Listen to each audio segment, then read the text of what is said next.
Assalamualaikum warahmatullahi wabarakatuh. Alhamdulillah, alhamdulillahi munzilil Qur'an ala khairil anam Sayyidina Muhammadin sallallahu alaihi wa alihi wa sahbihi alaihi azka salati wassalam. Subhanaka la ilma lana illa ma 'allamtana innaka antal alimul hakim wa tub alaina innaka antat tawwabur rahim. Allahumma ya fattahu ya alimu ya fattahu ya alimu ya fattahu ya alim iftah alaina fathan qariba ya arhamar rahimin. Allahumma la sahla illa ma ja'altahu sahla wa anta taj'alul hazana idza syi'ta sahla. Allahumma sahhil lana hifdzal ulum wa hab lana wasi'atil fuhum bi jahi nabiyyikal ma'sum sallallahu alaihi wasallam.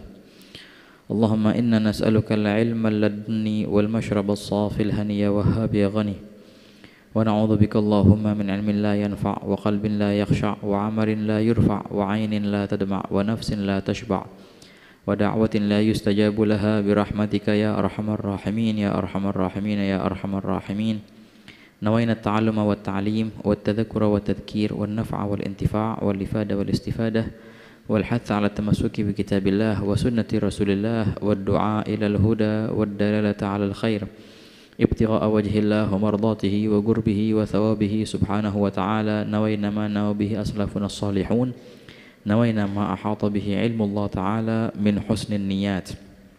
Alhamdulillah, senantiasa puja dan puji syukur kita haturkan kehadirat Allah Subhanahu wa taala atas limpahan nikmatnya hingga alhamdulillah pada malam hari ini kita duduk bersama beriktikaf di masjid min masajidillah, di bait min buyutillah bersama ikhwani kita, mengulangi lagi niat i'tikaf kita bagi yang sudah berniat dan untuk niat i'tikaf bagi yang belum niat i'tikaf.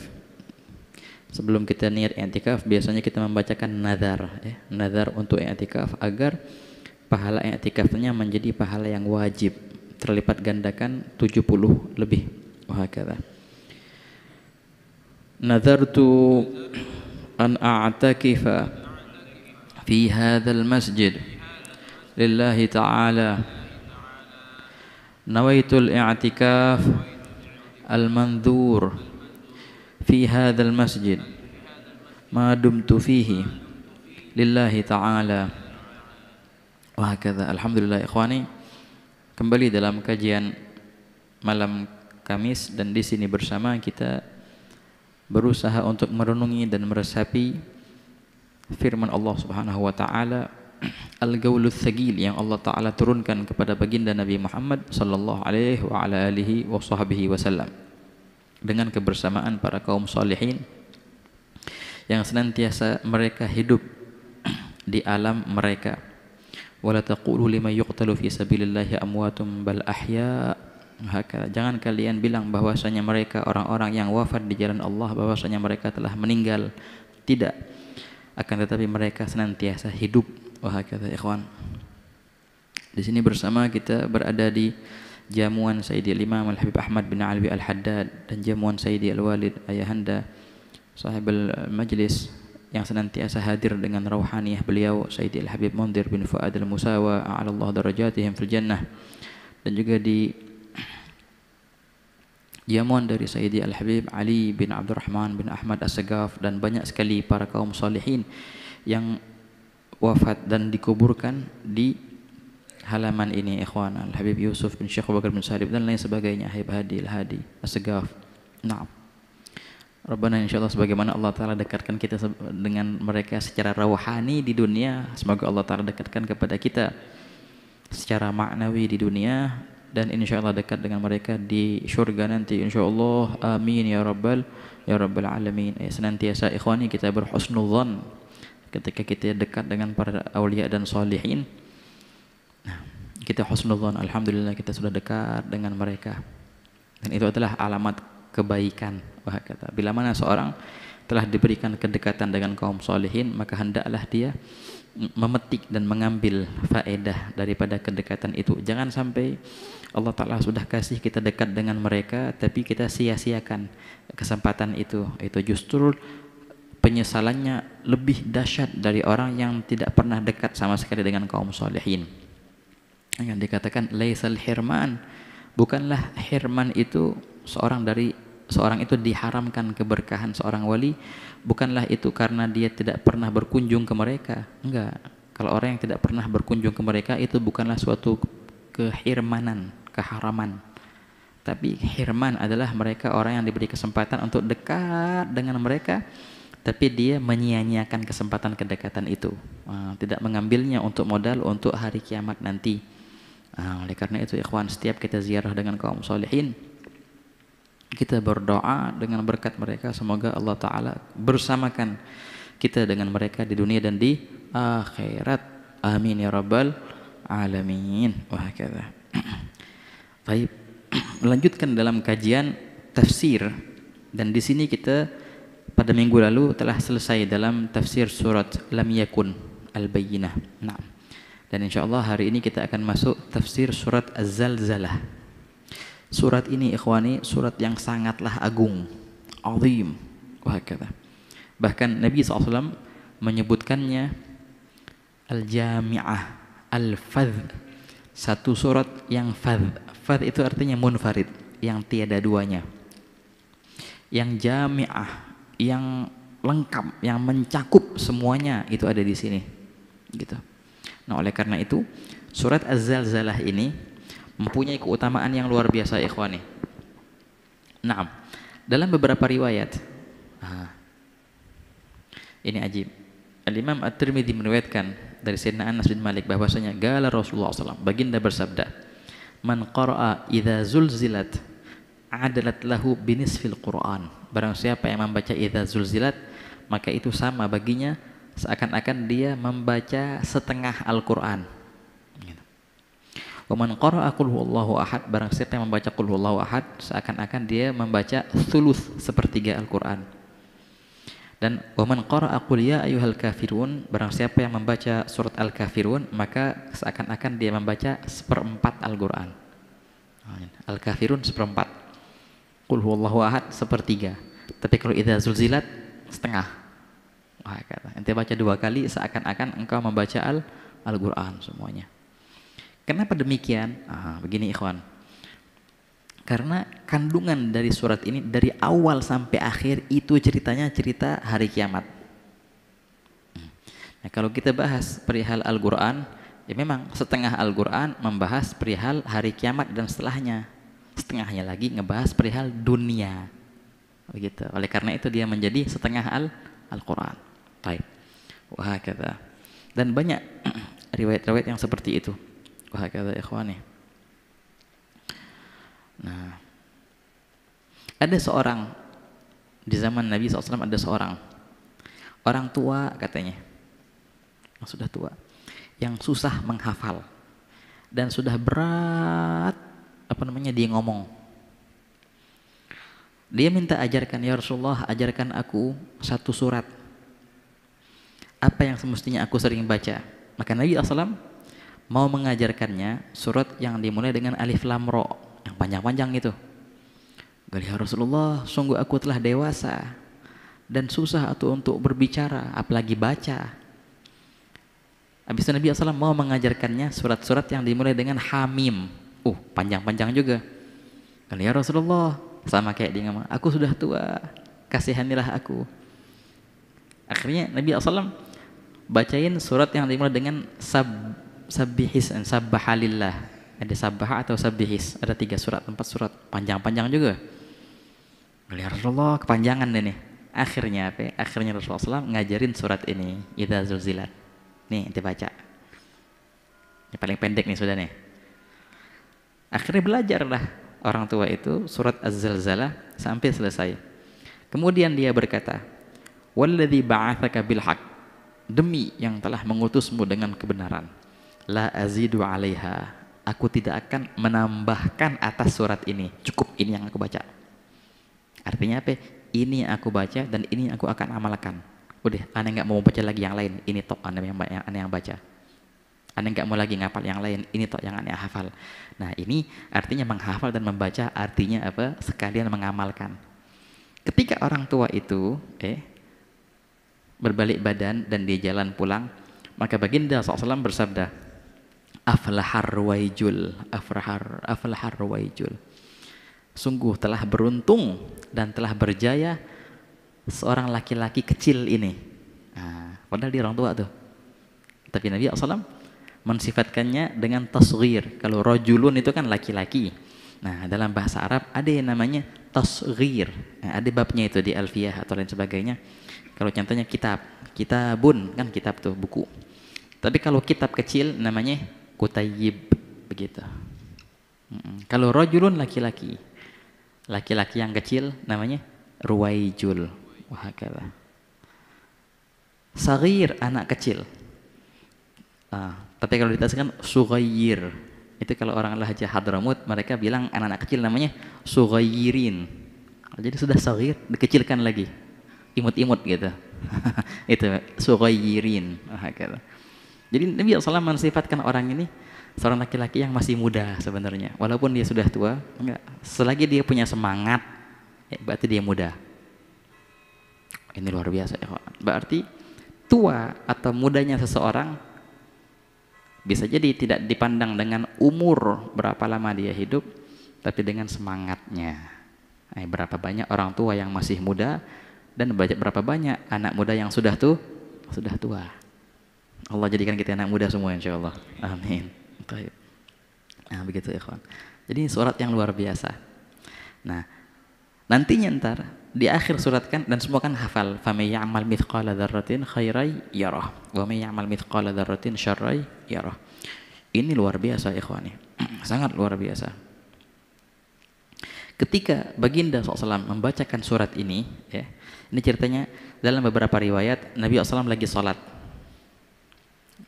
dan membaca surat Jahr. Ketika itu ada seorang A'rabi, seorang Badui, sholat di situ.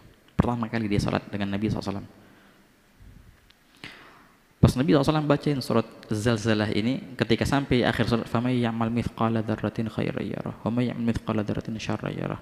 Teriak itu, cukup katanya, hasbi, cukup. Teriak. Orang terkejut dengan teriakannya orang Badui tadi. Kelar sholatnya sudah, dia ngilang lagi. Nabi SAW nyariin, mana tadi orang yang teriak? Udah pergi ya Rasulullah, biarkan, da'hu, biarkan dia pergi. Fagad fagiha, ini ya, nas dalam riwayatnya ini teman hadits akhrajahu Abdur Razzaq dalam musannafnya As-San'ani an Zaid bin Aslam. Da'hu fagad fagih, sungguh orang itu telah memahami. Nah, kalau kita ambil kalimat faqiha, itu artinya kan fahima, memahami. Yang mana istilah faqiha itu akhirnya digunakan ulama untuk suatu fan dalam keilmuan yang membahas tentang ahkam, hukum-hukum syariat, namanya ilmu fiqih. Tapi kalau kita merujuk, ya, kalau kita merujuk ke hadis Nabi SAW, ke Al-Quran, kalimat faqiha itu digunakan untuk apa? Orang-orang yang memahami hakikat sesuatu. Coba bayangin, orang Badui tadi belajar kitab apa dia fikihnya? Berapa dia hafal hadis? Baru sekali salat dengan Nabi SAW, tapi teriak akhirnya. Langsung Nabi memberikan title, itu tuh ahli fikih tuh. Biarkanlah dia, dia sudah paham, biarin, cukup. Dia bisa jalan sendiri ntar, gampang. Lagat faqiha, sungguhlah dia menjadi orang ahli fikih. Imam Ghazali dalam Ihya Ulumuddin di Kitabul Ilm membahas banyak istilah-istilah yang berubah dari zaman Nabi sampai zamannya, seperti diantaranya istilah fikih tadi. Di zaman sahabat, istilah fikih itu bukanlah untuk orang-orang yang hafal banyak hukum syariat, bukan. Justru diberikan kepada mereka orang-orang yang mempunyai keistimewaan, seperti ahlu badar contohnya, gitu, al-fuqaha, orang-orang yang hafal Al-Quran. Nah, itu al-fuqaha namanya. Tapi dirubah dari masa setelah itu di abad kedua Hijriah untuk ilmu tertentu. Wah, kata man yuridillahu bihi khairan yufaqihu fid din. Barang siapa yang Allah kehendaki kebaikan dengannya, pasti Allah Ta'ala akan fahamkan dia dalam agamanya. Pemahaman dalam agama lebih luas, jangan cuma diartikan tentang hukum syariat, walaupun itu adalah benar. Pemahaman agama bila mana itu sudah meresap ke dalam hatinya. Sekiranya dia ketika mendengar ayat seperti ini, langsung dia bakal kalau bahasa kita nyetrum, tersetrum dia, benar-benar nyetrum ke hatinya gitu, sadar. Nah gitu. Jadi kalau orang belum nyetrum ke hatinya, belum ahli fikih dia. Walaupun dia banyak hafal kitab fikih atau kitab lainnya, enggak, belum meresap ilmu ke dalam hatinya. La ilaha illallah, la ilaha illallah. Allah baca'ana minal fuqaha. Amin. Begitu ya ikhwan. Baik, kita akan mulai membahas tafsir daripada surat Az-Zalzalah ini. Ini surat Az-Zalzalah 8 ayat. Oke. Ada khilaf antara sahabat di mana diturunkan surat ini. Al-Imam Ibnu Abbas berpendapat ini surat diturunkan di Madinah, artinya setelah hijrah. Tapi Sayyidina Qatadah beliau berkata sebagian sahabat yang lain berkata ini surat diturunkan di Mekkah. Akhirnya dikhilaf apakah Mekkah atau Madaniyah. Tapi kebanyakan mereka meriwayatkan ini adalah Madaniyah. Sebagaimana Ibnu Abbas wa Qatadah. Baik. Ayat pertama berbunyi Idza zulzilatil ardu zilzalaha. Ini ikhwani, surat ini dari awal sampai akhir menceritakan tentang hari kiamat. Mulai dengan suatu peristiwa. Idza bila mana, zulzilat digoncangkan, digempakan. Apa yang digoncangkan? Al-ardu, bumi. Betul. Bumi itu muannats ya, betul muannats. Makanya idza zulzilat pakai ta. Tamam. Syams, matahari juga muannats. Tapi kalau qamar, bulan itu mudzakkar. Begitu. Wal qamara qaddarnahu, pakai hu, bukan pakai ha. Wasyamsu tajri limustaqarrin laha. Begitu. Nah, muhakadzah. Al-ard itu adalah kalimat yang muannats. Kalau bahasa nahwunya muannats ma'nawi itu namanya. Makanya pakai ta di sini. Idza zulzilat, bila mana digoncangkan bumi itu. Zilzalaha, dengan goncangannya yang dahsyat, itu artinya. Ini perihal pertama yang akan terjadi di hari kiamat. Gempa. Gempa yang sangat dahsyat. Nah, ayat ini ikhwan menunjukkan kiamat itu akan dimulai dengan gempa. Betul. Tapi di antara tanda hari kiamat, sebagaimana dalam hadis diriwayatkan, akan banyak gempa-gempa sebelum hari kiamat.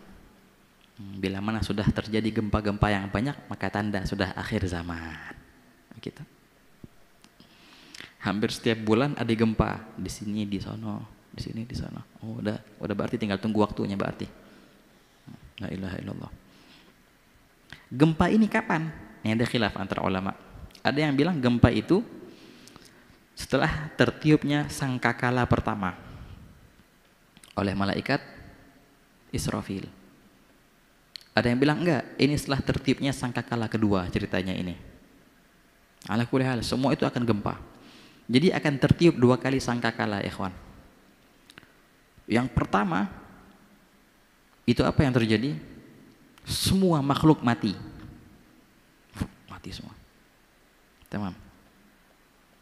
Yang niup pun mati akhirnya. Begitu. Malaikat apa? Israfilnya mati juga. Yang mencabut nyawa malaikat Israel, dia juga mati.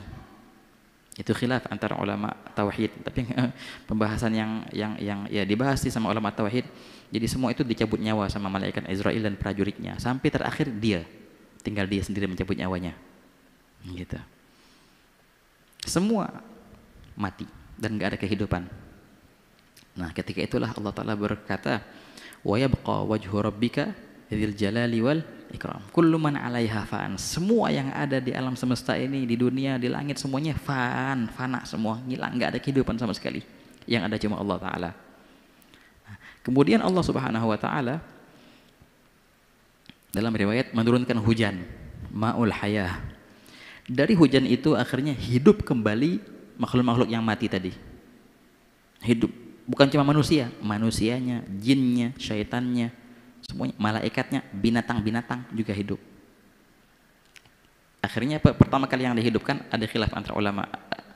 Al-mu'tamad adalah Nabi Muhammad SAW. Kemudian Nabi Allah Ibrahim alaihissalam, Nabi Musa juga ketika itu. Ra'aitu Musa ta'alaga bi astar al-arsh. Ta'alaga bil arsh dalam riwayat itu. Nah, itu tertiuplah sangkakala kedua. Sangkakala kedua ditiup untuk apa? Untuk kebangkitan lagi. Gitu ya, kawan. Dan mulailah proses hari kiamat. Begitu. Ayat pertama dikatakan idza zulzilat bil amana. Digoncangkan bumi itu dengan goncangannya yang dahsyat. Dalam ayat yang lain Allah Ta'ala menyatakan inna zalzalatas saati syai'un 'azim. Goncangan nanti di hari kiamat itu suatu yang sangatlah agung. Yauma tara, engkau akan melihat di hari itu yang mana setiap kalau seandainya ada ibu yang menyusui anaknya, maka ibu itu akan lupa dengan si anak itu. Bila mana ada ibu yang telah hamil, ya kan, maka langsung dia melahirkan karena rasa ketakutan. Saking takutnya sampai ngelahirin. Nah, dan sampai-sampai kalau seandainya ada anak bayi, ya, yang masih nyusu, langsung ubanan. Nah, langsung ubanan. Hatta bayi pun bisa merasakan dahsyatnya saat itu. Sampai-sampai dia ubanan tuh bayi. Semua meninggal habis itu pasti. Itu luar biasa, ikhwan. Kedahsyatan hari kiamat luar biasa. Dan memang ketika nanti hari kiamat terjadi, itu tidak ada satupun orang di atas muka bumi yang beriman kepada Allah. Semuanya orang kafir sudah. Dan tidak ada satupun orang yang berkata Allah, nggak ada lagi. Semua orang kafir. Nah, ketika itulah terjadi hari kiamat. Nah, selagi ada orang mukmin berarti masih aman katanya. Tapi nanti dalam riwayat kan ada namanya entar rih, yang mana rih itu akan mendatangi setiap orang yang punya iman di hatinya walaupun kecil. Akhirnya pada meninggal semua itu. Orang yang beriman. Wah, kata. Baru ketika tidak ada lagi orang yang beriman dan mereka, kata Nabi SAW, syirarul khalq, makhluk Allah Ta'ala yang buruk. Wa alaihim taqumus sa'ah. Kepada mereka lah Allah Ta'ala jadikan hari kiamat. Wah, kata. Jangan sampai ikhwan, jangan sampai kita, jangan sampai juga zuriat kita mengalami hari itu insyaallah. Hari yang sangat dahsyat. Oke, ketika tergoncangkan bumi dengan goncangan yang dahsyat. Kemudian apa? Wa akhrajatil ardu athqalaha. Wa akhrajat, dan bumi itu al-ard, bumi itu mengeluarkan, artinya akhrajat. Mengeluarkan apa? Athqalaha. Perkara-perkara yang membebaninya. Itu athqal. Athqal jama' thaqil, perihal yang berat. Bumi itu mengeluarkan perihal yang memberatkannya. Nah, di sini ada dua penafsiran. Tafsir yang pertama, kalimat perihal yang berat itu adalah mayat-mayat yang ada di dalam bumi akan dikeluarkan oleh bumi. Untuk nanti untuk dibangkitkan. Nah, jadi artinya athqal adalah mauta, mayat-mayat yang pernah dikebumikan dalam bumi, itu nanti di hari kiamat akan ditaruh di atas bumi sehingga turunlah hujan kehidupan, nanti baru mereka bakal bangkit. Gitu. Jadi pas bangkit bukan bangkit dari dalam kuburan, enggak, sudah di luar kuburan sudah. Sama si bumi sudah dinaikin dulu itu mayat-mayat gitu. Itu riwayat pertama. Riwayat yang kedua, bukan, yang dimaksud dengan athqal, yang dimaksud dengan perihal yang memberatkan si bumi bukannya mayat-mayat, akan tetapi harta-harta. Setiap harta-harta yang ada di dalam bumi itu akan dikeluarkan sama si bumi itu. Kapan? Ketika hari kiamat nanti. Nah, ini ajib ikhwani. Dan betul. Sebagaimana tadi goncangan kiamat itu dahsyat. Sebelum terjadinya goncangan yang dahsyat itu banyak juga gempa-gempa sebelumnya. Begitu pula di hari kiamat nanti akan dimuntahkan oleh bumi apa yang ada di dalam perutnya. Semua bakal dimuntahin sama si bumi itu. Juga sebelum hari kiamat ini banyak terjadi. Si bumi akan memuntahkan banyak daripada isi perutnya. Entah itu perihal yang bagus atau kebalikan, perihal yang tidak bagus. Yang biasanya ini jarang keluar, kok bisa keluar? Wah kata. Nah makanya ikhwan, dalam sebagian penafsiran ulama, makin banyaknya tambang minyak, makin dekat hari kiamat. Itu diantara isi bumi dikeluarkan, gitu. Dan ada hadis yang ma'ruf hadis itu. Di hari sebelum hari kiamat la taqumus saah, tidaklah terjadi hari kiamat melainkan air yang ada di sungai Furat akan kering dan akan timbullah apa yang namanya jabal min zahab, gunung dari emas, gitu. Itu akan terjadi ikhwan ya. Yang akhirnya semua orang datang ke Furat itu untuk ngapain? Untuk ngambil bagian, dan akan terjadi perebutan yang luar biasa. Baginda pesan sama kita, bila mana engkau mengalami masa itu, maka jangan engkau kesana, jangan ikutan berebutan. Dalam riwayat yang lain Nabi SAW menyebutkan bahwasanya dari setiap 100 orang 99 akan terbunuh. Nah, jadi kalau ada 100%, 99-nya bakal mati karena bunuh-bunuhan untuk berebut gunung emas itu.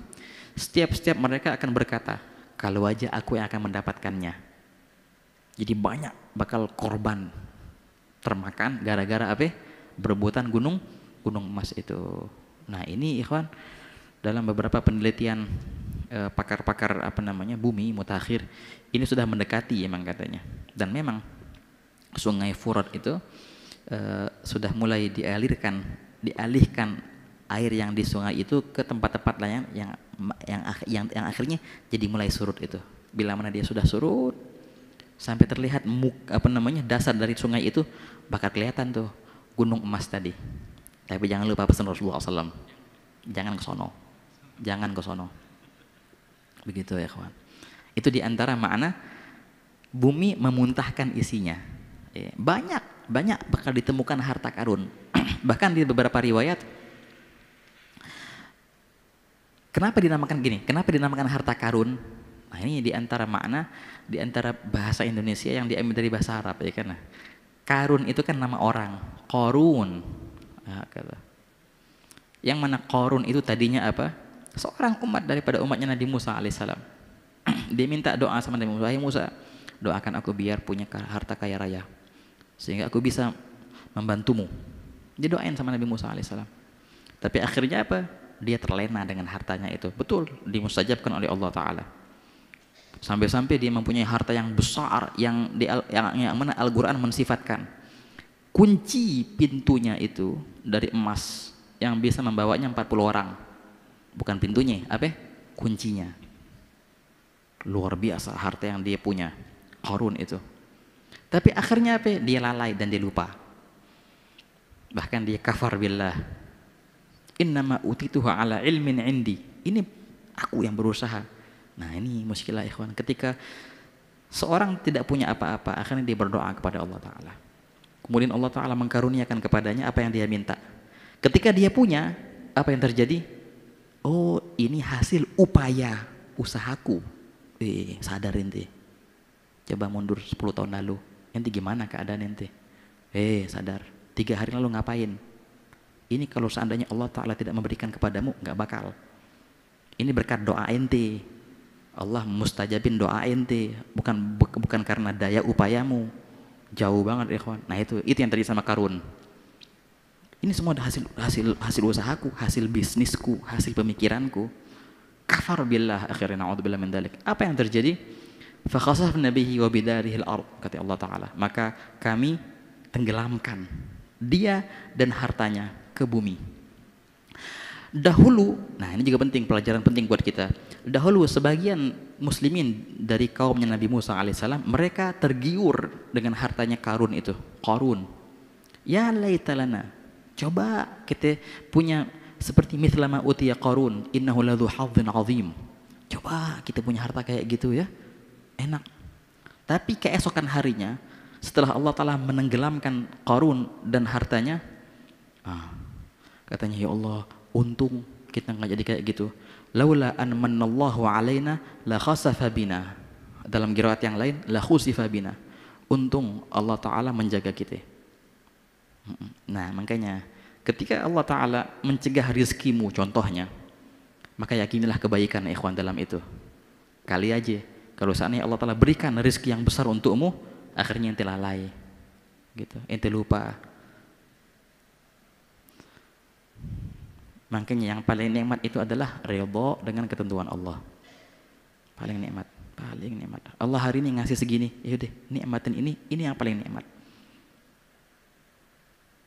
Kalau lebih bisa bahaya, kalau kurang juga kurang. Yang paling nikmat sudah nikmati takdirnya Allah Subhanahu wa taala. Hidup dengan keridhaan, dengan ganaah. La ilaha illallah. Nah, itu jadi ayat yang kedua tadi, wa akhrajatil ardu athqalaha. Bumi mengeluarkan isinya. Ada dua pendapat tadi kan, ada yang bilang apa? Mayat-mayatnya, ada yang bilang harta-hartanya. Ketika itu waqalal insanu malaha. Ketika itu qalal insan akan berkata manusia itu malaha, ada apa dengan bumi ini? Ada apa nih? Gitu. Mereka panik, mereka bingung. Yauma idzin, di hari itu tuhadditsu akhbaraha. Ini ajib begini. Yauma idzin, di hari id, ketika itu, id kembali ke ayat yang pertama, zulzilat. Ketika hari itu, yang mana di hari itu tergoncangkan bumi dan bumi mengeluarkan isinya. Di hari itulah tuhadditsu, si bumi akan menceritakan kabar-kabarnya. Tuhadditsu hiya, kembali ke ard, akhbaraha, kabar-kabarnya. Maksudnya apa ini ikhwan? Ini azim, ini ayat. Di hari kiamat nanti, bumi Allah Ta'ala kasih ngomong. Dia akan menceritakan, ya Allah, fulan bin fulan telah melakukan perkara ini di atasku. Akan menjadi saksi. Untukmu atau atasmu. Itulah artinya tuhaditsu akhbaraha. La ilaha illallah.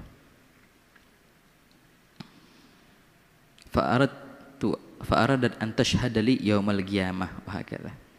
Itulah bumi yang akan menjadi saksi kalian nanti di hari kiamat. Nah, hadza azim.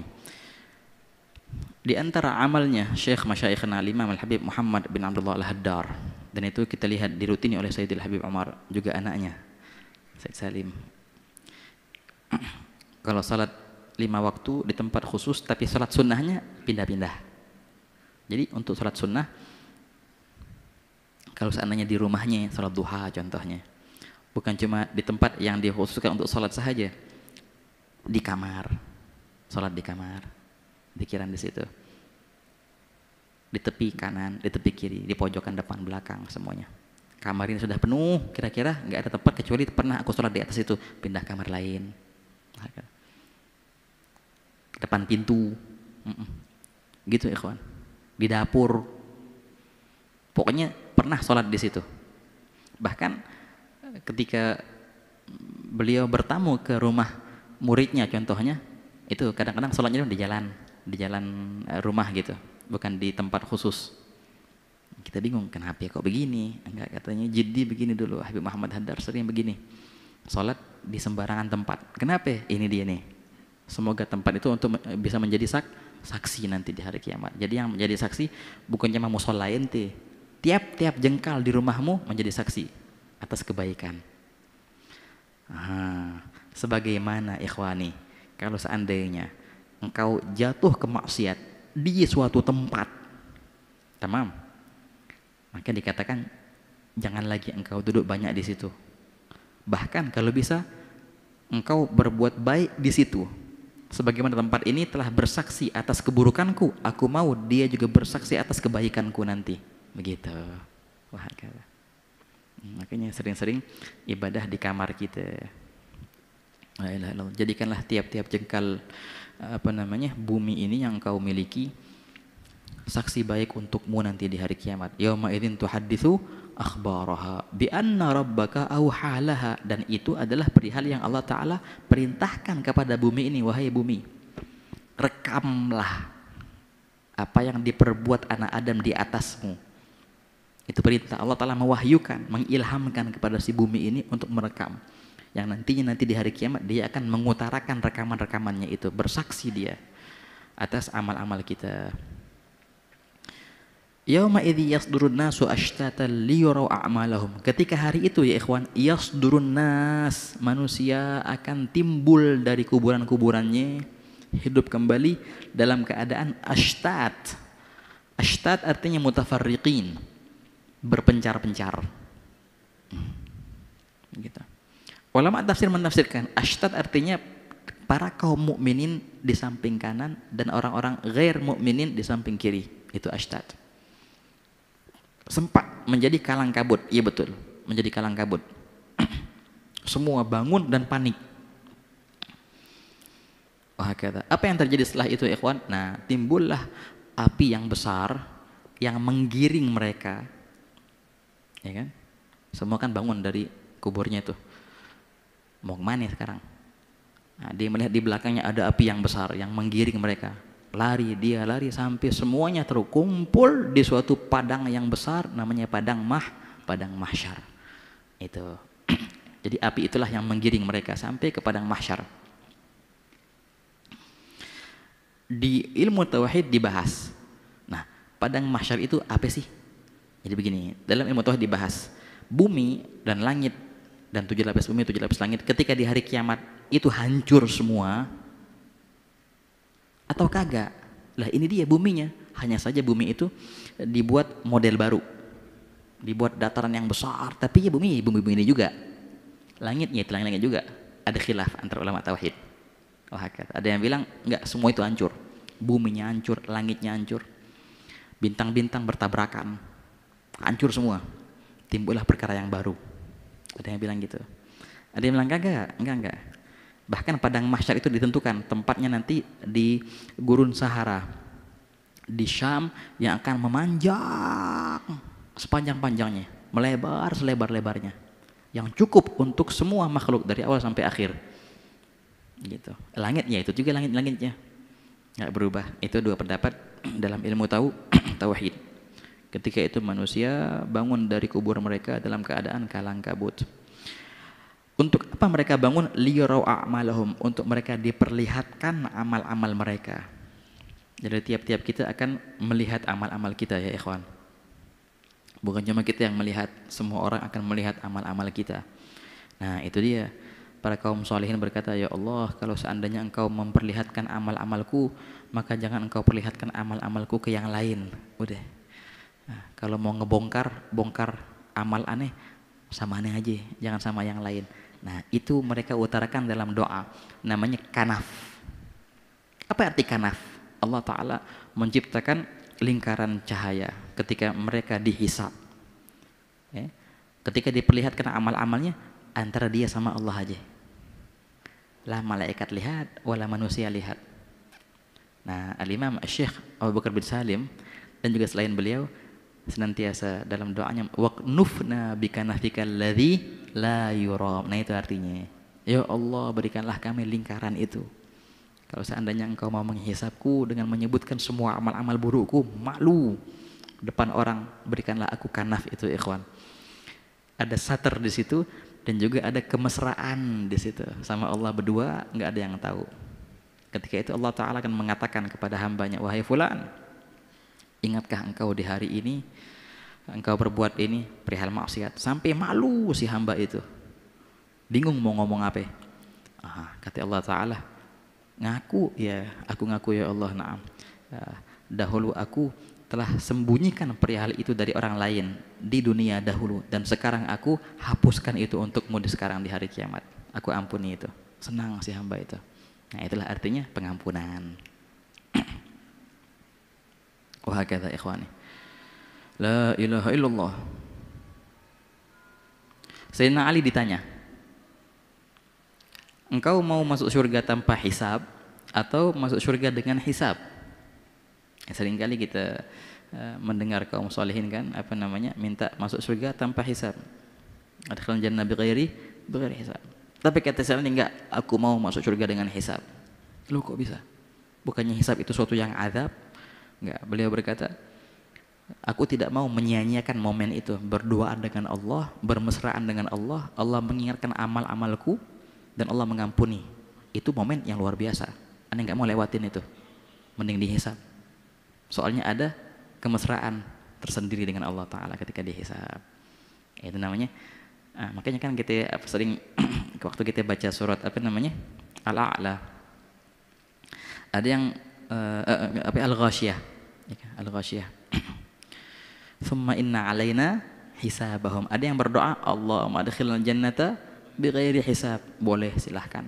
Atau Allahumma hasibni hisaban yasira. Itu arti hisaban yasira.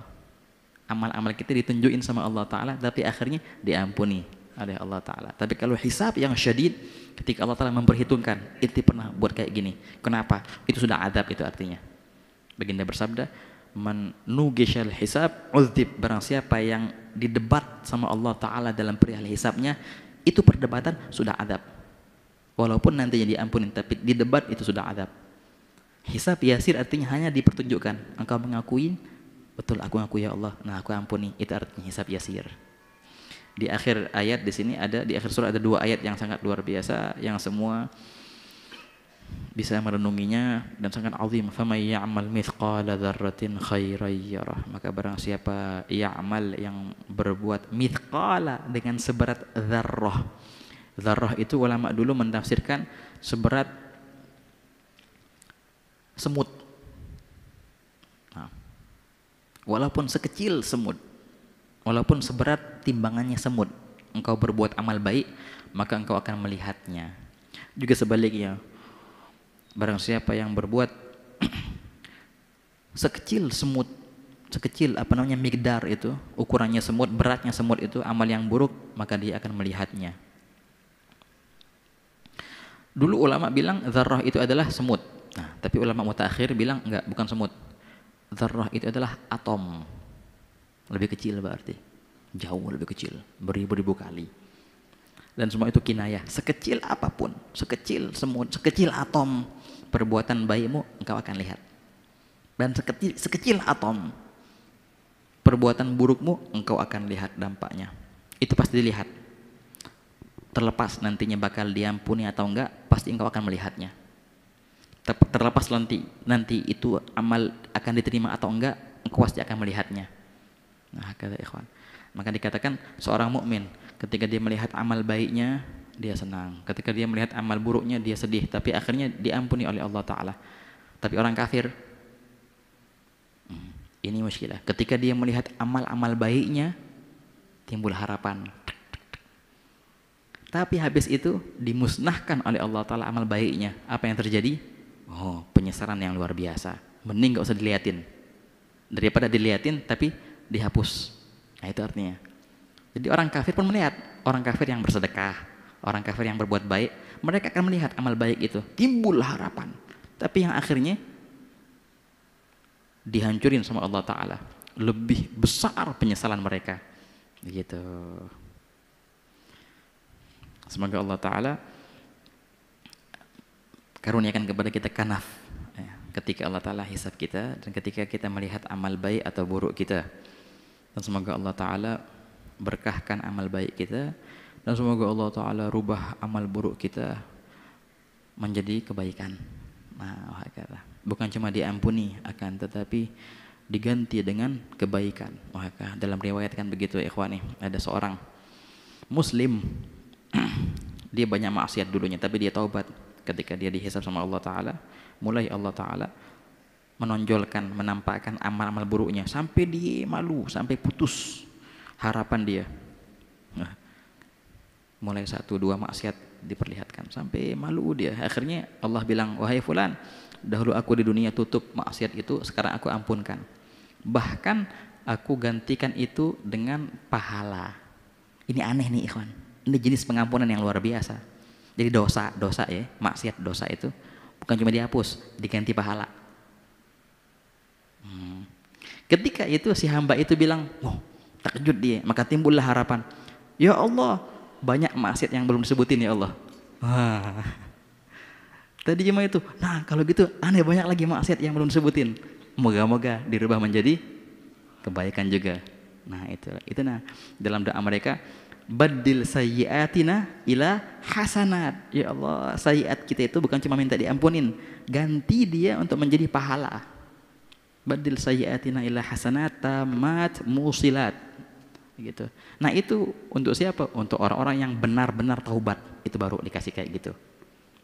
Yang nyesel terus atas maksiatnya, nanti di hari kiamat Allah Ta'ala mulai dengan penyesalan dulu, dengan malu dulu, malu tuh orang, tapi akhirnya sampai dia nyari-nyari keburukannya malahan. Wah kata. Jadi subhanallah, Allah itu baik banget ikhwani, baik banget, nggak pernah Allah Ta'ala mengecewakan hambanya ya. Makanya senantiasalah bersanding kepada Allah di dunia dan di akhirat. La ilaha illallah. Ketika ada seorang badui yang datang ke beberapa sahabat dulu, menceritakan tentang dahsyatnya hari kiamat ini. Si badui itu bilang, dilihatin nama dia, Allah ada nggak di hari kiamat? Ada. Oh tenang kalau gitu. Aku akan mengandalkan kebaikannya Allah. Aku akan mengandalkan kedermawanannya Allah Ta'ala. Selagi Allah ada di hari itu, tenang aja, tenang. Ini orang badui nih, jangan ditiru. La ilaha illallah. La ilaha illallah. Semoga Allah Ta'ala ibarikna walakum insyaallah fi hadal majlis. Wa yu'id ilaina awaid Sayyidil Habib Mundir bin Fuad al-Musawa. Awaid nafahati wa hibati wa igrar aini li syaikhi.